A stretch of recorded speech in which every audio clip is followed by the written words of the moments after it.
Ako po si Eileen Rilojero, isang nabiyuda sa na mayapa kong asawa na si Dave Rilojero. 30 years kaming mag-asawa, pero 5 years kaming as magkasintahan. In other words, 35 years na kaming nagkakilala. Do I describe him as my husband? Supportive siya, loving din, at saka yun, very, supportive sa mga financial needs namin. In other words, great provider. Oo. In terms sa, when it comes sa sa mga friends niya, talagang yan, genuine. Oo. Kaya nga maraming naiyak. Maraming na talaga na-touch sa pagkawala niya eh. Isa kasi siyang architect. 2021 na COVID siya, no? Na COVID.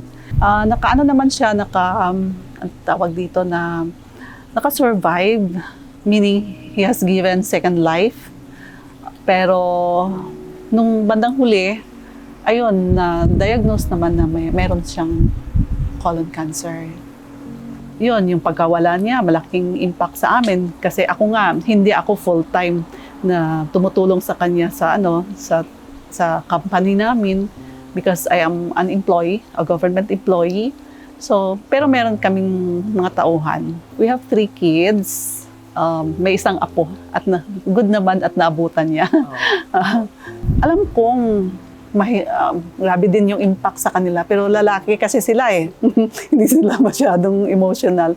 Yung malaki talaga yung impact na hanggang ngayon sa babaeng anak namin. Kasi papa's girl yun eh.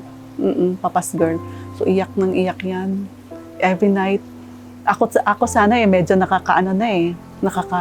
unti-unti nang nakapag-move on siya. Pag umiyak siya, pati na rin ako umiiyak.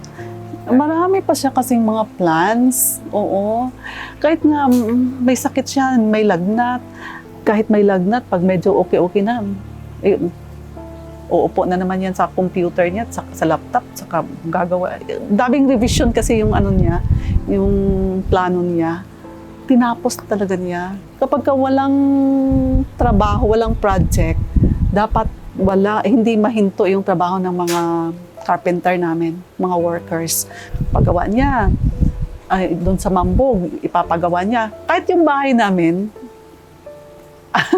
bahayan ng arkitekto, pero tawag dito, hindi perfect yung mga walls dyan. Kasi ginagawa niya, yung tao na gusto niyang tulungan na umangat, na magkaroon ng skills, hindi lang labor, kasi kapag skilled na siya, tumataas yung sahod.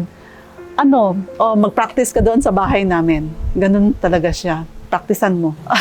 1 month after kasi, yung friend ko, nag-invite sa akin na mag-attend ako ng solo parent encounter. Siyempre down na down ako during that time. Iyak lang ng iyak. Lahat na makikita. Sulo ko dito, naalala ko yung husband ko.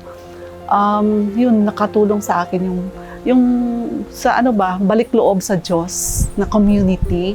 Yun yung pagka-attend ko doon, parang naging busy ako, no? Yung ikot-ikot lang. Tapos para matuloy-tuloy mo yung business, kailangan mong mangutang. Yun, nag-loan yung husband ko. Alam kong may loan siya, pero hindi ko alam na yun pala, covered siya ng insurance. Nung pumunta ako sa security bank para mag-inquire lang sa balance ng deposit doon. Tapos sinabihan akong, "Ma, may loan siya." Pero the good thing is, nakunan ko, parang March lang yata, August 21 na wala yung asawa ko. Pero the good thing is, nakunan ko ng insurance. See, that's good, sabi ko. Hindi ko na problema. Pinadala ko yung original documents, original copy. Ayun, walang masyadong problema. Basta lang may pumasok sa account ko, no? Kasi na-access ko naman online. Sabi ko, saan ba galing to? Pero nung yan ako si Miss Kathleen, sabi niya, ayun na ma'am, yung claims mo.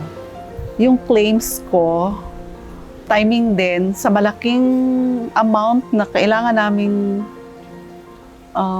palaanan, magpe-prepare kami doon for the estate tax. Oo. So yung claims ko doon, nakatulong talaga. Oo. Hindi ako negative about insurance. Kasi nakikita ko, hindi tayo sigurado sa buhay natin, no?